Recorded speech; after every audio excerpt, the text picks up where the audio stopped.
مسائل متفرقہ، مختلف قسم کے مسائل۔ رسول اللہ صلی اللہ علیہ وسلم نے ساری حیات طیبہ میں 4 عمرے اور 1 حج ادا فرمایا۔ ان قتادہ رضی اللہ عنہ ان انس رضی اللہ عنہ اخبرہ ان رسول اللہ صلی اللہ علیہ وسلم اعتمر 4 عمر كلهن في ذي القعدة إلا التي مع حجته عمرة من الحديبية أو زمن الحديبية في ذي القعدة وعمرة من العام المقبل في ذي القعدة وعمرة من جعرانة حيث قسم غنائم حنين في ذي القعدة وعمرة مع حجته رواه مسلم۔ حضرت قتادہ رضی اللہ تعالیٰ عنہ روایت کرتے ہیں کہ حضرت انس رضی اللہ تعالیٰ عنہ نے انہیں بتایا کہ رسول اللہ صلی اللہ علیہ وسلم نے 4 عمرے ادا کیے ہیں۔ حج والے عمرے کے سوا باقی سارے عمرے ذوالقعدہ کے مہینے میں ادا کیے ہیں۔ ایک عمرہ حدیبیہ سے یا صلح حدیبیہ کے موقع پر ذوالقعدہ میں، دوسرا اگلے سال ذوالقعدہ میں، تیسرا جعرانہ سے جہاں پر نبی صلی اللہ علیہ وسلم نے غزوہ حنین کے مال غنیمت کی تقسیم کی ذوالقعدہ میں، اور چوتھا وہ عمرہ ذوالحج میں اپنے حج کے ساتھ آپ نے ادا فرمایا۔ اسے مسلم نے روایت کیا ہے۔ یہ جو حدیبیہ کا عمرہ ہے یہ عمرہ ہوا نہیں تھا، لیکن آپ کا سفر ذوالقعدہ میں تھا، ٹھیک ہے۔ نفلی حج انسان جتنی مرتبہ چاہے ادا کر سکتا ہے۔ عن ابن عباس رضی اللہ عنہ ان الاقرع ابن حابس سأل النبي صلی اللہ علیہ وسلم فقال یا رسول اللہ الحج فی کل سنة او مرة واحدة قال بل مرة واحدة فمن استطاع فتطوع رواہ ابن ماجہ۔ حضرت عبداللہ بن عباس رضی اللہ تعالیٰ عنہ سے روایت ہے کہ حضرت اقرع بن حابس نے نبی صلی اللہ علیہ وسلم سے عرض کیا، یا رسول اللہ صلی اللہ علیہ وسلم کیا حج ہر سال فرض ہے یا ایک ہی بار ہے؟ آپ نے فرمایا ایک ہی بار فرض ہے، البتہ جو طاقت رکھے وہ نفل حج ادا کرے۔ اسے ابن ماجہ نے روایت کیا ہے۔ حج اور عمرے کا ثواب خرچ اور تکلیف کے مطابق ملتا ہے۔ ان عائشہ رضی اللہ عنہا فی روایت ان النبی صلی اللہ علیہ وسلم قال لها فی العمرة ولکنها على قدر نفقتك او نصبك رواہ البخاری۔ حضرت عائشہ سے روایت ہے کہ ایک موقع پر نبی صلی اللہ علیہ وسلم نے ان سے عمرے کے ثواب کے بارے میں فرمایا، اس کا ثواب خرچ یا مشقت کے مطابق ملتا ہے۔ عموماً لوگ دنیا کے معاملات میں خرچ کرتے ہوئے سوچتے ہیں کہ بعض اوقات ریاکاری ہوتی ہے تو خوشی سے خرچ کر لیتے ہیں، بعض اوقات کوئی تعریف مقصود ہوتی ہے تو کر لیتے ہیں، یا اپنے اور دنیاوی عیش و عشرت کے لیے، لیکن جو ہی دین کا معاملہ آتا ہے تو جیب سکڑ جاتی ہے، مشکل پیش آتی ہے۔ اسی طرح بسا اوقات جیسے حج یا عمرے کا سفر کیا جاتا ہے تو اس میں بچت کی خاطر بہت دور جگہ لے لی جاتی ہے، اور ہوتا کیا ہے کہ وہ 50-100 ریال تو بچ جائیں گے آپ کے پر نائٹ کمرے کے، مگر آتے آتے کئی دفعہ نماز لیٹ ہو جائے گی، 1 رکعت کے بعد شامل ہوں گے، ہو سکتا نماز گزر جائے، ہو سکتا کوئی اور چیز ہو جائے۔ تو اگر اللہ توفیق دے، ڈیپینڈ کرتا ہے نا، اگر کسی کے پاس توفیق نہیں تو اس کی تو کوئی بات نہیں، وہ تو اللہ جانتا ہے نا اس کی پھر مشقت کا ثواب ہو جائے گا، دور رہے گا، چل کے آئے گا، زیادہ ثواب پائے گا۔ لیکن جس کو اللہ توفیق دے اور اس کو میسر ہو قریب رہنا اور زیادہ سے زیادہ طواف کرنا، رات کو جاگ کر عبادت کرنا، تو وہ وہاں پر پہنچ کے اللہ کے گھر میں اس بارے میں یعنی بخل سے کام نہ لے۔ اس راستے میں جو بھی روپیہ خرچ ہوگا تھوڑا یا زیادہ وہ سب فی سبیل اللہ ہوتا ہے، اس لیے آپ یوں سمجھے کہ وہ ایک طرح سے صدقہ ہی صدقہ ہے۔ اور دوسری بات یہ ہے کہ اگر رش کی وجہ سے کہیں دور جگہ ملی ہے تو انسان غصے میں بیٹھ جائے کہ اب اتنی دور سے کون دوپہر کے وقت نماز پڑھنے جائے اور ہم ہر وقت نہیں جا سکتے، یا یہ کہ ٹرانسپورٹ یوز کرنی پڑے یا کچھ اور، تو اس میں یہ سوچے کہ اس ساری مشقت اور قدم قدم کا اجر اور ثواب ہے۔ تو دونوں ہی چیزیں ثواب کا سبب ہیں، مال خرچ کرنا بھی اور مشقت کرنا بھی۔ کوئی ایک چیز کر سکتا ہے، کوئی دوسری، کوئی دونوں، جیسے جس کو جو توفیق ہو۔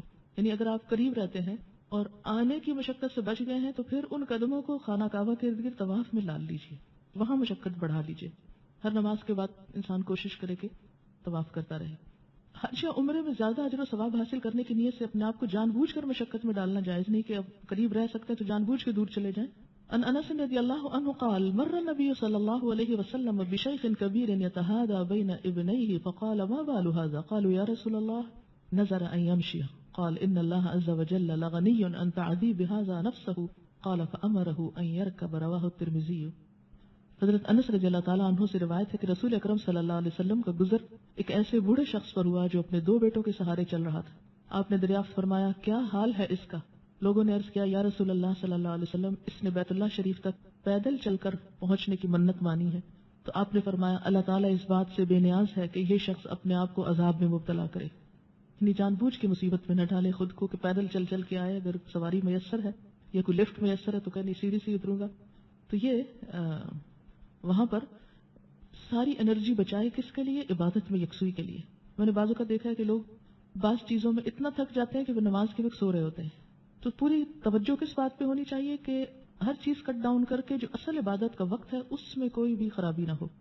انسان نہائے دھوئے صاف ستھرے کہ اس کے جسم سے کوئی ایسی اسمیل نہ آئے, کسی کو اذیت نہ پہنچے, اور مناسب جگہ پر جا کر وقت پر جا کر بیٹھے, کیونکہ وہاں پر ایسا ہوتا ہے کہ اگر آپ وقت پر نہ نکلے تو آپ کو پراپر جگہ نہیں ملتی. اگر آپ بعد میں آئے تو ہجوم میں کوئی ادھر سے دھکا پڑ رہا, کوئی ادھر سے, بعض لوگ رستے میں کھڑے ہو جاتے ہیں, بعضوں کا جوتوں کے پاس جگہ ملتی ہے, تو اس سے عبادت کی کنسنٹریشن ختم ہو جاتی. جب ہم گئے ہی اس کام سے ہیں تو اسی کو اپنی پرائرٹی رکھیں, نہ کہ بازاروں میں گھومنے پھرنے کو. اس کے لیے الگ کوئی وقت مقرر کر لیں جب ان سارے کاموں سے فارغ ہو جائیں, یا جس سے نماز کا وقت کافی فاصلہ ہو. یہ نہ ہو کہ بازار گھومتے گھومتے نماز نکل جائے, لاکھ نمازوں کا ثواب رہ جائے اور دنیا کی ٹھیکریاں انسان سمیٹتا پھرے. حتیم کعبہ شریف کا غیر مثقف حصہ میں نماز ادا کرنا مستحب ہے. عن عائشہ رضی اللہ عنہا قالت كنت احب ان ادخل البيت فاصلي فيه فاخذ رسول الله صلی اللہ علیہ وسلم بيدي فادخلني الحجرة فقال اذا اردت دخول البيت فصليها هنا فانما هو قطعة من البيت ولكن قوم اقتصروا حيث بنوا. رواه النسائی. حضرت عائشہ رضی اللہ تعالی عنہ فرماتی ہیں کہ میں کعبہ شریف میں داخل ہو کر نماز پڑھنا چاہتی تھی.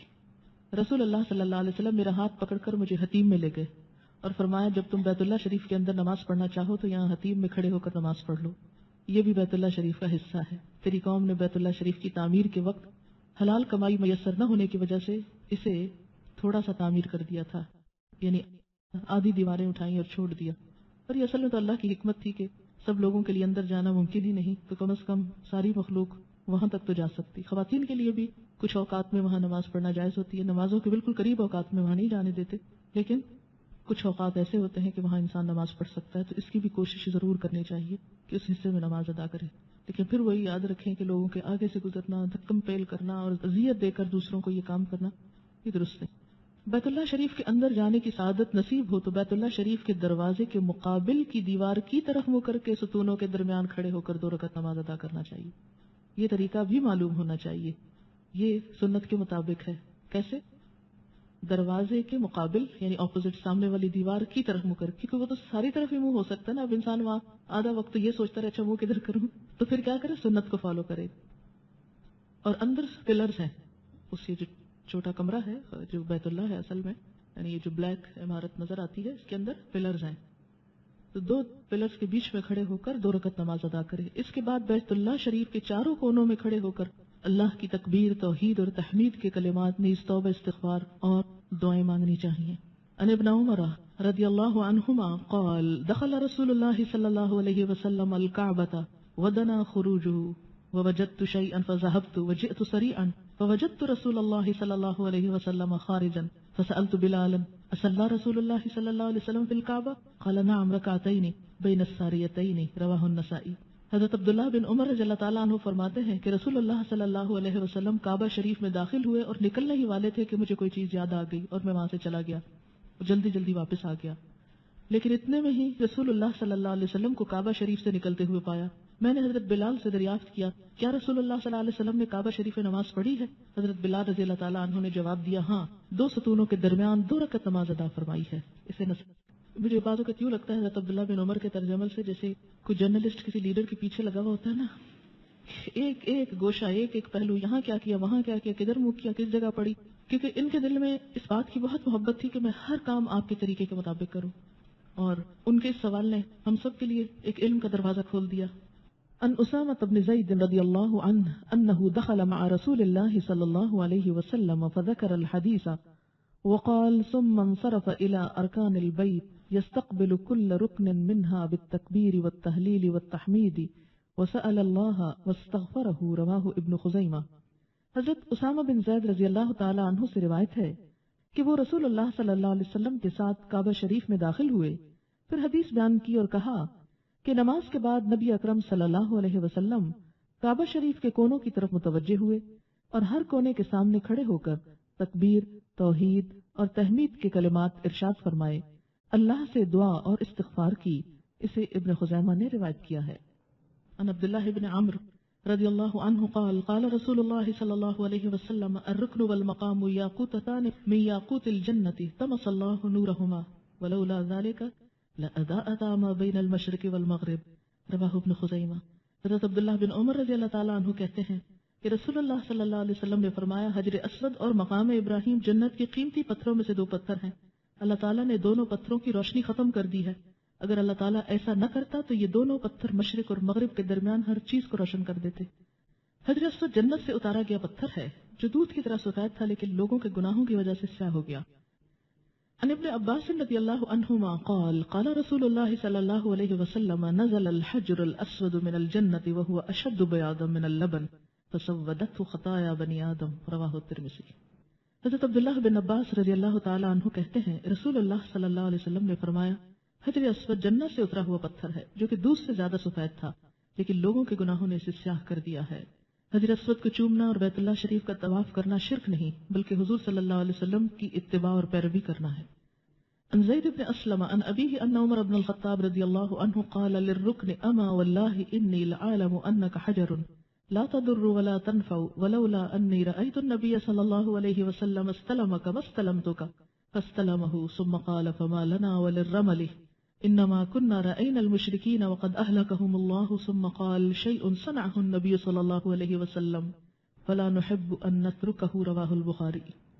حضرت زید رضی اللہ تعالی عنہ اپنے باپ حضرت اسلم سے روایت کرتے ہیں حضرت عمر بن خطاب نے حجر اسود کو مخاطب کر کے فرمایا اللہ کی قسم میں خوب جانتا ہوں کہ تو ایک پتھر ہے، نہ نقصان پہنچا سکتا ہے نہ نفع دے سکتا ہے، اگر میں نے رسول اللہ صلی اللہ علیہ وسلم کو چومتے نہ دیکھا ہوتا تو تجھے کبھی نہ چومتا۔ یہ کہہ کر حجر اسود کا استلام کیا، پھر فرمانے لگے اب ہمیں طواف کے پہلے 3 چکروں میں رمل کرنے کی کیا ضرورت ہے، رمل تو مشرکوں کو دکھانے کے لیے کیا گیا تھا اور اب اللہ نے انہیں تباہ کر دیا ہے۔ پھر خود ہی فرمایا کوئی چیز جسے رسول اللہ صلی اللہ علیہ وسلم نے کیا ہو اسے چھوڑنا ہمیں پسند نہیں، اسے بخاری نے روایت کیا۔ حج یا عمرے کے بعد مکہ مکرمہ سے آب زمزم کا تحفہ ساتھ لے جانا مستحب ہے۔ عن عائشة رضی اللہ عنہا انہا كانت تحمل من ماء زمزم وتخبر ان رسول اللہ صلی اللہ علیہ وسلم كان يحمل، رواہ الترمذی۔ حضرت عائشہ رضی اللہ تعالی عنہا زمزم کا پانی مکہ سے مدینہ لے جایا کرتی تھیں اور فرماتی رسول اللہ صلی اللہ علیہ وسلم بھی لے جایا کرتے تھے۔ دوران حج تجارت یا مزدوری کرنا جائز ہے۔ عن ابی امامۃ التیمی رضی اللہ عنہ قال كنت رجلا اکری فی هذا الوجه وكان ناس يقولون لي انه ليس لك حج فلقيت ابن عمر فقلت يا ابا عبد الرحمن اني رجل كري في هذا الوجه وان ناسا يقولون لي انه ليس لك حج فقال ابن عمر اليس تحرم وتلبي وتطوف بالبيت وتفيد من عرفات وترمي الجمار قال قلت بلى قال فإن لك حجا جاء رجل إلى النبي صلى الله عليه وسلم فسأله عن مثل ما سألتني عنه فسكت عنه رسول الله صلى الله عليه وسلم فلم يجبه حتى نزلت هذه الآية ليس عليكم جناح أن تبتغوا فضلا من ربكم فأرسل إليه رسول الله صلى الله عليه وسلم وقرأ عليه هذه الآية وقال لك حج، رواه ابو داود۔ حضرت ابو امامہ تیمی رضی اللہ تعالی عنہ کہتے ہیں میں موسم حج میں حجاج کی بار برداری کا کام کرتا تھا، یعنی ان کا سامان اٹھا کے اوپر رکھنا اتارنا، جیسے کلی ہوتے ہیں مثلا۔ کچھ لوگ کہتے تھے تمہارا حج نہیں ہوا کیونکہ تم کام کر رہے ہو، مزدوری کر رہے ہو۔ چنانچہ میں حضرت عبداللہ بن عمر سے ملا اور عرض کیا اے ابو عبد الرحمن میں حجاج کی بار برداری کا کام کرتا ہوں اور کچھ لوگ کہتے ہیں تمہارا حج نہیں۔ حضرت عبداللہ بن عمر نے فرمایا کیا تم نے احرام نہیں باندھا، کیا تم نے تلبیہ نہیں کہا، کیا تم نے بیت اللہ شریف کا طواف نہیں کیا، کیا تم عرفات سے ہو کر نہیں آئے، کیا تم نے رمی جمار نہیں کیا؟ میں نے عرض کیا کیوں نہیں، سب کچھ کیا ہے۔ حضرت عبداللہ بن عمر نے فرمایا تو پھر تمہارا حج ہو گیا۔ سنو، ایک آدمی نبی اکرم صلی اللہ علیہ وسلم کی خدمت میں حاضر ہو کر پوچھنے لگا جو تم نے مجھ سے پوچھا ہے۔ اس پر رسول اللہ صلی اللہ علیہ وسلم خاموش رہے، اپنی طرف سے جواب نہیں دیا، حتیٰ کہ یہ آیت نازل ہوئی۔ کون سی آیت؟ لیس علیکم جناح ان تبتغوا فضلا من ربکم، سورۃ بقرہ 198۔ اس بات میں کوئی گناہ نہیں کہ حج کے دنوں میں تم تجارت کر کے اللہ سے روزی طلب کرو۔ تب رسول اللہ صلی اللہ علیہ وسلم نے اس آدمی کی طرف پیغام بھیجا، اس کے سامنے یہ آیت پڑھی اور فرمایا تیرا حج ہو گیا۔ اسے ابو داؤد نے روایت کیا ہے۔ قبولیت حج کے لیے رزق حلال شرط ہے۔ عن ابی ہریرہ رضی اللہ عنہ قال قال رسول اللہ صلی اللہ علیہ وسلم اذا خرج الرجل حاجا بنفقة طیبة ووضع رجله في الغرز فنادى لبيك اللهم لبيك ناداه مناد من السماء لبيك وسعديك زادك حلال وراحلتك حلال وحجك مبرور غير معذور وإذا خرج الرجل بالنفقة الخبيثة فوضع رجله في الغرز فنادى لبيك اللهم لبيك ناداه مناد من السماء لا لبيك ولا سعديك زادك حرام ونفقتك حرام وحجك مأزور وغیر مأجور رواہ الطبرانی۔ حضرت ابو ہریرہ کہتے ہیں کہ رسول اللہ صلی اللہ علیہ وسلم نے فرمایا، جب آدمی حج کے لیے رزق حلال لے کر نکلتا ہے اور رکاب میں اپنا پاؤں رکھتا ہے، رکاب کیا ہوتا ہے؟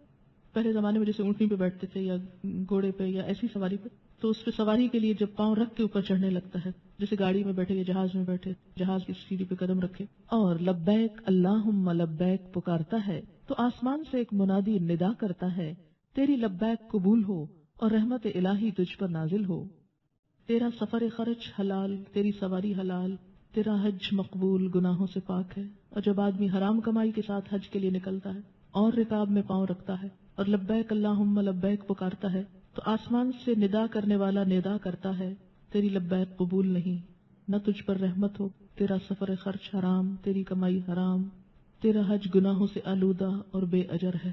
اسے طبرانی نے روایت کیا ہے۔ سفر حج پر نکلنے سے پہلے گھر میں 2 رکعت نفل ادا کرنا صحیح حدیث سے ثابت نہیں۔ سفر حج پر روانگی سے قبل بزرگوں اور ولیوں سے اجازت لینا سنت سے ثابت نہیں۔